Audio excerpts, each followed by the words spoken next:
తమిళ దళపతి విజయ్ని అభినందిస్తూ టాలీవుడ్ స్టార్స్ అందరూ కూడా ట్వీట్స్ చేస్తున్నారు. విజయ్ని రజనీకాంత్ అభినందించారు. ఘన విజయం సాధించినందుకు పార్టీలోని ప్రతి ఒక్కరిని అభినందిస్తున్నానంటూ తలైవా ట్వీట్ చేశారు. అయితే విజయ్ని మనసారా మెచ్చుకుంటున్నానన్నారు మెగాస్టార్ చిరంజీవి. మరోవైపు ఎంజీఆర్ ఎన్టీఆర్ పరంపర కొనసాగించిన విజయ్ అని బాలకృష్ణ కూడా ట్వీట్ చేశారు. విజయ్ గెలుపును మనస్ఫూర్తిగా అభినందిస్తున్నానంటున్నారు అటు Tollywood prince Mahesh Babu. TVK chief Vijay success ఒక చరిత్ర అన్నారు విజయ్ దేవరకొండ. ఇక విజయ్ సక్సెస్ఫుల్ వండర్ఫుల్ అని రాజశేఖర్ కూడా ట్వీట్ చేశారు. పలువురు ప్రశంసలతో విజయ్ని ముంచెత్తున్నారు. సో మీకు ఒక్కొక్కరుగా వరుసగా ట్వీట్లు చూపించే ప్రయత్నం చేస్తున్నాను. సో మీ ఆర్టీవీ స్క్రీన్పై చూస్తోంది ఫస్ట్ రజనీకాంత్ ట్వీట్ ఇది. సో రజనీకాంత్ ట్వీట్ చూద్దాం మనం ఒకసారి. Congratulations to Thiru Vijay, president of victorious Tamilaga Vetri Kazagam, and to the members of his party on their resounding victory in the recently concluded Tamil Nadu Legislative Assembly elections. TVK Vijay అని చెప్పి ఆయన డైరెక్ట్గా tag చేశారు. So నిజంగానే ఇక్కడ రజనీకాంత్ విషయంలో కూడా మాట్లాడాలి. Rajinikanth is a Thalaivi. డైరెక్ట్గా తమిళ ప్రజలు ఆయన్ని దేవుడుగా కూడా కొలుస్తారు. అటువంటి వ్యక్తి సైతం పార్టీ పెట్టాలని అనుకున్నారు, పార్టీ పెడుతున్నానని చెప్పి అనౌన్స్ చేశారు. త్వరలోనే పార్టీ రాబోతుందని చెప్పుకొచ్చారు. కానీ ఆఖరికి వస్తే ఈ రాజకీయ చదరంగంలో మనం సెట్ అవ్వమనుకున్నారేమో కానీ వెనకడుగు వేశారు. కమల్ హాసన్ కూడా పార్టీ పెడతానన్నారు, పార్టీ పేరు అనౌన్స్ చేశారు. ఆ తర్వాత ఏం జరిగిందో తెలియదు, సైలెంట్ అయిపోయారు. మళ్ళీ ఒక రాజ్యసభతో సరిపెట్టేసుకున్నారు. ఇలా ప్రతి ఒక్కరూ సాహసం చేద్దాం అనుకున్న వారే కానీ సాహసం చేసి సక్సెస్ అయిన వాళ్ళు ఎవరు లేరు. అది తమిళనాడులో అయినా తెలుగులో అయినా ఎక్కడైనా కూడా ఇండివిజువల్గా సక్సెస్ అయిన వారు ఎవరు లేరు. For the first time cinema industry మొత్తం కూడా ఎక్కడైనా ఎప్పుడైనా ఎప్పటికీ గుర్తుండిపోయేలా గుర్తుంచుకునే వ్యక్తి టీవీకే విజయ్. బికాజ్ మీరు అనుకోవచ్చు గతంలో ఎన్టీఆర్ కూడా ఉన్నారు కదా అని చెప్పి. ఎన్టీఆర్ కూడా తెలుగుదేశం పార్టీ అప్పుడు స్థాపించినప్పుడు అప్పుడు ఒక ఐడియాలజికల్గా తెలుగు వారి అస్తిత్వము, తెలుగు వారి కీర్తి అనే రకంగా, తెలుగు వారి ఆత్మగౌరవం అనే రకంగా అప్పుడు పార్టీ వచ్చింది. ఆయన వచ్చిన తర్వాత అఫ్కోర్స్ 1 year లోపే ఆయన ఎలక్షన్స్కి వెళ్ళారు, ఎలక్షన్ సక్సెస్ అయ్యారు, ముఖ్యమంత్రి అయ్యారు. కానీ ఆయన చేసిన హార్డ్ వర్క్తో పోలిస్తే విజయ్ చేసింది చాలా తక్కువ. ఎంత హార్డ్ వర్క్ అంటే మీరు ఆయనకు సంబంధించి అంటే యంగ్ జనరేషన్స్కి చెప్తున్నాము. యంగ్ జనరేషన్స్ మీరు స్టోరీలో విన్నా, లేదంటే కొన్ని సినిమాలు ఆయన బయోపిక్ కూడా వచ్చింది ఎన్టీఆర్ది. సో ఆ ఎన్టీఆర్ బయోపిక్ చూసినా అర్థమవుతుంది. ఎక్కడెక్కడికో తిరగడం, ఎక్కడెక్కడో పాదయాత్రలు చేయడం, ఎక్కడెక్కడో బస్సులతో వెళ్ళి మీటింగ్లు పెట్టడం, ఆయన వెళ్ళిన చోటల్లో కొన్ని వందల మంది, లక్షల మంది జనం అక్కడికి గుమికూడడం, చాలా గ్రౌండ్లో హార్డ్ వర్క్ చేశారు. ఆయన ఒక అస్తిత్వాన్ని పట్టుకుని ముందుకెళ్లారు. కానీ విజయ్ చాలా షార్ట్ టైంలో పార్టీ పెట్టినటువంటి ఈ జనరేషన్లో ఇంత సోషల్ మీడియా ఇంపాక్ట్, ఆయనపై వచ్చిన ఇంత వ్యతిరేకతలో, అప్పుడు ఇంత వ్యతిరేకత, ఇంత సోషల్ మీడియా ఇంపాక్ట్, ఇంతలా ట్రోల్ చేయడాలు, ఇంతలా ఒక మనిషిని అసాసినేట్ చేయడాలు, క్యారెక్టర్ అసాసినేషన్కి పాల్పడాలు లేవు గతంలో. ఇప్పుడు విజయ్ ఎదుర్కొన్న దాంట్లో చాలా దారుణమైనటువంటి అసాసినేషన్ ఎదుర్కొన్నారు. ఆయన క్యారెక్టర్ అసాసినేషన్ చేశారు, ఆయన పర్సనల్ లైఫ్లోకి ఎంట్రీ ఇచ్చారు, ఆయన సినిమాలని అడ్డుకున్నారు. అంతా ఇంత కాదు, కానీ ఆయన ఏ రోజు కూడా రోడ్డుకి ఎక్కి ధర్నా చేయలేదు, ఒక సోషల్ కాజ్ మూవ్మెంట్ కోసం రోడ్డుపై కూర్చుని ఆమె నిరాహార దీక్ష చేయలేదు, కార్ల మీద కూర్చోలేదు, నేను ఒక మతమనో ఓ కులమనో ఎక్కడా చెప్పుకోలేదు, చెట్ల కింద కూర్చొని భోజనాలు చేస్తూ ఆయన పిఆర్ స్టంట్స్ చేయలేదు.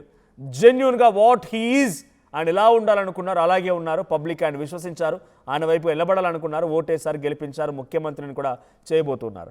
సో ఇప్పుడు వరుసగా ట్వీట్ చూపిస్తాను మీకు. నేను రజనీకాంత్ ట్వీట్ చూసాం. Next one more tweet.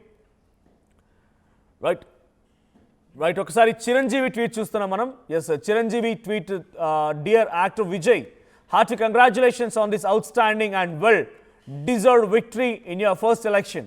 May you continue to inspire, lead and serve with unwavering passion and purpose. My best wishes to you for your public service to the state of Tamil Nadu and its people. So గతంలో చిరంజీవి కూడా ప్రజారాజ్యం అనే party పెట్టుకొచ్చారు. చాలామంది Prajarajyam party పెట్టినటువంటి తొలినాళ్ళలో తిరుపతిలో జరిగిన ఒకే ఒక్క సభను చూసిన తర్వాత చిరంజీవి తెలుగు రాష్ట్రాలకి, అప్పుడు ఉమ్మడి ఆంధ్రప్రదేశ్కి ఇక ముఖ్యమంత్రి అన్న చందంగా మారిపోయింది. లిటరల్లీ ఎవరు కూడా ఆయన ఈ రకంగా ఒక ఫెయిల్ అవుతారు, పొలిటికల్గా మళ్ళీ బ్యాక్ స్టెప్ వేస్తారని ఎవరు అనుకోలేదు. చిరంజీవి ప్రజారాజ్యంతో ఒక విజయం సాధించబోతున్నారు, ముఖ్యమంత్రి అన్నట్టుగా మారిపోయింది. అది సినిమా స్టార్లకు ఉన్నటువంటి స్టార్డమ్, ఈజీగా పబ్లిక్లో రికగ్నైజేషన్ వస్తుంది. ఆల్రెడీ కొంత గుర్తింపు ఉంది కాబట్టి పబ్లిక్ ఈజీగా యాక్సెబుల్గా అంటే గుర్తుపట్టగలుగుతారు. ఆ తర్వాత ఆయన వచ్చారంటే ఆయన చూడడం కోసం కొన్ని లక్షల మంది ఎగబడతారు. కానీ ఆయనకు చివరాఖరిన ఆయనకి ఓట్ల రూపంలో మరలేదని, ఆ తర్వాత అతి తక్కువ కాలంలోనే పార్టీని విలీనం చేయడం, తర్వాత కేంద్ర మంత్రి సరిపెట్టుకోవడం, కేంద్ర మంత్రి పదవి అయిపోగానే ఇక పాలిటిక్స్కి గుడ్ బై చెప్పి మళ్ళీ సినిమాల్లోకి వెళ్ళిపోవడం. ఆ తర్వాత ఇంకో ట్వీట్ చూపిస్తున్నాను. ఇక్కడ తెలుగులో ప్రజారాజ్యం సక్సెస్ అవ్వలేదు, కానీ మరొక ట్వీట్ బాలకృష్ణ, నందమూరి బాలకృష్ణ చేసిన ట్వీట్ చూస్తున్నాం. నటుడు తలుచుకుంటే చరిత్రను తిరగరాయగలడని తమిళనాట ఎంజీఆర్ గారు, తెలుగునాట మా నాన్నగారు, తెలుగు జాతి అన్నగారు నందమూరి తారక రామారావు గారు నిరూపించారు. మళ్ళీ ఆ ప్రభంజనాన్ని స్ఫురణకు తెచ్చినటువంటి సోదరుడు విజయ్ని అభినందిస్తున్నాను. తమిళ ప్రజలు తనపై పెట్టుకున్నటువంటి ఆశలు నెరవేర్చడమే ఆశయంగా తన ప్రస్థానం సాగాలని అభిలాషిస్తున్నాను. అదేవిధంగా పశ్చిమ బెంగాల్, అస్సోం, పుదుచ్చేరిలో విజయం సాధించినటువంటి బీజేపీ, ఎన్డీఏ కూటమి పార్టీలకు కూడా శుభాకాంక్షలు అన్నారు ఆయన. మోదీజీ, అమిత్ షా జీలకు సారథ్యంలోనే నూతన భారత నిర్మాణం సాధ్యమని నమ్ముతూ వారికి నా విజయాభినందనలు అని చెప్పి ఆయన ట్వీట్ చేశారు. ఫస్ట్ లైన్ చూడండి. ఆ రోజు ఎంజీఆర్, ఆ తర్వాత తెలుగునాట మా నాన్నగారు, తమిళనాట ఎంజీఆర్, తెలుగునాట మా నాన్నగారు, ఇద్దరి తర్వాత ఆ సరసన చేరింది విజయ్. ఇది ఏకంగా ఆయన వారసులో ఒప్పుకుంటున్నాడు, ఎన్టీఆర్ వారసులో ఒప్పుకుంటున్నారు. ఎవరు ఒప్పుకున్నా ఒప్పుకోకపోయినా, విజయ్ని యాక్సెప్ట్ చేసినా యాక్సెప్ట్ చేయకపోయినా ఆయన వారసుడే స్వయంగా యాక్సెప్ట్ చేశాడు. ఆ రోజు తమిళనాట ఎంజీఆర్, తెలుగునాట ఎన్టీఆర్ తరువాత ఆ సరసన విజయ్ కూడా చేరారు. నిన్ను కూడా యాక్సెప్ట్ చేశారు పబ్లిక్. కంగ్రాచ్యులేషన్స్ తమ్ముడు అన్నట్టుగా ఆయన ట్వీట్ కనిపించింది. సో నిజంగానే అంతటి ఎంజీఆర్ అండ్ ఎన్టీఆర్ లాంటి మహనీయుల సరసన సువర్ణ అక్షరాలతో విజయ్ పేరు లిఖించబడింది. ఇది అందరినీ ఆశ్చర్యపరిచింది. నాకైతే లిటరల్లీ ఇది డెఫినెట్గా ఒక 8th వండర్లా అనిపిస్తోంది. విజయ్ అంత అద్భుతమైనటువంటి రిజల్ట్స్ సాధించడం, అందరి ఆశ ఒక అంచనాలను తలకిందులు చేసి ఆయన ఈ స్థాయిలో విజయాన్ని రాణించడం అనేది చాలా గొప్ప విషయం. అటు స్టాలిన్ సైతం తను పెట్టిన ఒక అభ్యర్థి ముఖ్యమంత్రిని సైతం ఓడించగలిగాడంటే విజయ్ ప్రభ అక్కడ ఎలా కొనసాగిందో అర్థమవుతుంది. నెక్స్ట్ కంటిన్యూషన్ ఇంకో ట్వీట్ చూద్దాం. మహేష్ బాబు, మహేష్ బాబు ట్వీట్ చూస్తున్నాం. Hearty congratulations Vijay on setting new benchmarks and achieving a stunning victory. Today reflects the faith people have placed in you a large measure. I am certain this victory will translate into meaningful progress for Tamil Nadu. ఈ విజయం అనేది ఒక మంచి development వైపుగా అడుగులు వేస్తుందని చెప్తూ ఒక బెంచ్ మార్క్ని సెట్ చేసావు, స్టన్నింగ్ విక్టరీ సాధించావు విజయ్ అని చెప్పి మహేష్ బాబుకు ట్వీట్ చేశారు. He is never in to politics. His father would be a Congress person, maybe ఆయన ఎంపీగా చేసి ఉండొచ్చు, ఎమ్మెల్యేగా చేసి ఉండొచ్చు, కానీ మహేష్ బాబు ఎక్కడ పాలిటిక్స్లో కాలేదు. He never touched politics or he never spoke about any political party or any politics to. So next tweet చూద్దాం. రైట్, నెక్స్ట్ ఇంకో ట్వీట్ ఉంది. ఇది డాక్టర్ రాజశేఖర్ చేసిన tweet. Thought he will stand as a strong opposition and win in the future, but this result is unexpected and incredible. చూసారా, వాళ్ళు సైతం వాళ్ళు కూడా ఎవరు ఊహించలేరు ఆయన గెలిచి అపోజిషన్లో ఉంటాడేమో అని చెప్పి, స్ట్రాంగ్ అపోజిషన్గా ఉంటాడేమో అని చెప్పి అంతా భావించారు. కానీ ఈ result unexpectable and incredible. Congratulations on the monumental result so far Vijay, God bless you అని చెప్పి డాక్టర్ రాజశేఖర్ కూడా ట్వీట్ చేశారు. సో మొత్తంగా ఎవరు ఎక్స్పెక్ట్ చేయని విక్టరీ సాధించారు ఇటు విజయ్ అని చెప్పొచ్చు. Unexpected victory. Finally Vijay Deverakonda tweet కూడా చూద్దాం. So actor Vijay garu, my admiration and congratulations to the people of Tamil Nadu for turning up so strongly to vote and take a stand for themselves. Wishing all the people of Tamil Nadu and the new CM all prosperity and collective growth. Excited to see this new face of Tamil politics. ఎవరు ఊహించలే తమిళనాడులో విజయ్ అధికారంలోకి వస్తారని ఎవరు ఊహించలే. బహుశా maybe he would have confidence ఉంటే ఉండొచ్చు. టీవీకేలో తరపున పోటీ చేసిన అభ్యర్థులు కూడా ఇంతలా సక్సెస్ సాధిస్తామని బహుశా ఊహించి ఉండరు. A new chapter begins in politics. Literally a new chapter begins in politics. He never, ఎప్పుడు కూడా ఆయన తనంతట తాను ఒక అంబేద్కర్ అని పోల్చుకోలేరు, తనంతట తాను ఒక సుభాష్ చంద్రబోస్ అని పోల్చుకోలేరు, తనంతట తాను ఒక అభినవ అంబేద్కర్ అని, చెగువేరా అని, తనంతట తాను గ్రౌండ్లో ఉంటానని, చెట్ల కింద కూర్చొని భోజనాలు చేయడాలు, ఆమె నిరాహార దీక్ష చేయడాలు, రోడ్లపై పడుకోవడాలు, కారెక్కి ఒక విన్యాసాలు చేయడాలు, పెద్ద ఎత్తున ఎప్పుడూ కూడా ఆయన గ్రౌండ్లో ఉండి సోషల్ కాజ్ మూమెంట్స్ కోసం ఫైట్ చేయలేదు. కానీ పబ్లిక్ ఆయన విశ్వసించారు. ఒకే ఒక నమ్మకం. అన్నా డిఎంకే 2 ప్రభుత్వాలను చూసిన పబ్లిక్, తమిళనాట పబ్లిక్ ఒకటే డిసైడ్ అయిపోయారు, వీళ్ళంతా దొంగలే, ఒక్క అవకాశం ఇద్దాం విజయ్కి, ఒకే ఒక్క అవకాశం ఇద్దాం, ఆయన చెప్పిన మాటలను నెరవేరుస్తారన్న నమ్మకంతో ఆయనపై విశ్వాసం ఉంచిన పబ్లిక్ ఆయనకి ఓటేశారు, గెలిపించారు. ఈరోజు విజయ్ తీరాల వైపు నడిపించేశారు.